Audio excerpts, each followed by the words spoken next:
Keajaiban 10 malam terakhir Ramadan. Bersama saya, Ustaz Syahriman bin Abdul Rahman, Pengetua Maktab Rendah Sains Sembara Sungai Besar. Bismillahirrahmanirrahim. Wa uqaddimukum bi tahiyyatut thayyibah.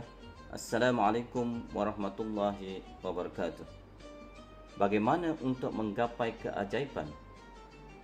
Berbagai kegiatan ibadah bisa dilakukan untuk mengisi Ramadan, terutama pada 10 malam terakhir bulan yang suci itu.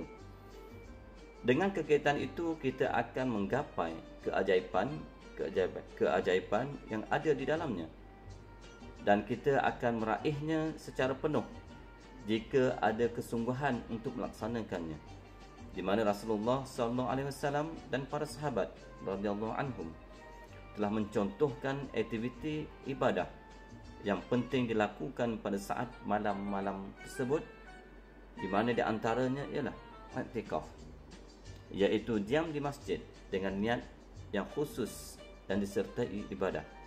Imam Nawawi dalam kitab An-Nihayah mengertikan i'tikaf sebagai mengenepikan sesuatu dan menempatinya. Maka orang yang menetap di masjid dengan melaksanakan ibadah di dalamnya disebut orang yang beriktikaf. Rasulullah SAW biasa melakukan iktikaf pada 10 hari terakhir Ramadan, di mana Ibnu Umar radhiyallahu anhu berkata, Rasulullah SAW beriktikaf pada 10 hari terakhir bulan Ramadan. Hadis riwayat muttafaq alaih. Yang kedua, memperbanyakkan bersedekah. Ibnu Abbas radhiyallahu anhu berkata, Rasulullah SAW adalah orang yang sangat dermawan kepada sesiapa pun, dan pada bulan Ramadan beliau lebih dermawan lagi saat Jibril menemui beliau. Maksud hadis yang diriwayatkan oleh muttafaqun alaih. Yang ketiga, memperbanyakkan membaca Al-Quran, kerana pahala membacanya akan dilipat gandakan melebihi pahala pada bulan selain Ramadan. Selain itu, bulan Ramadan adalah bulan di mana Al-Quran diturunkan pertama kali. Oleh kerananya, para ulama terdahulu lebih banyak mengkhatamkan Al-Quran di bulan Ramadan, di mana Imam Syafi'i biasanya mengkhatamkannya sebanyak 60 kali pada suatu bulan Ramadan, lebih banyak dari bulan lainnya yang hanya 1 kali dalam sehari semalam. Malaikat Jibril sentiasa mendatangi Rasulullah SAW pada bulan Ramadan untuk membacakan Al-Quran kepada beliau. Ibnu Abbas berkata, Jibril menemui Rasulullah SAW pada setiap malam di bulan Ramadan, kemudian ia membacakan Al-Quran kepada beliau.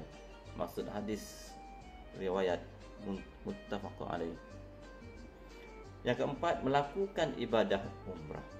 Rasulullah SAW bersabda, umrahlah kamu pada bulan Ramadan, kerana umrah pada bulan Ramadan sebanding dengan melaksanakan ibadah haji. Hadis riwayat An-Nasai. Yang kelima, memperbanyakkan berdoa. Dari Aisyah radhiyallahu anha, ia berkata kepada Rasulullah SAW, Ya Rasulullah, bagaimana jika suatu malam aku mengetahui bahawa itu malam Lailatul Qadar? Apa yang harus aku baca? Beliau bersabda, bacalah Allahumma innaka afuwun tuhibbu afwa fa'fu anni.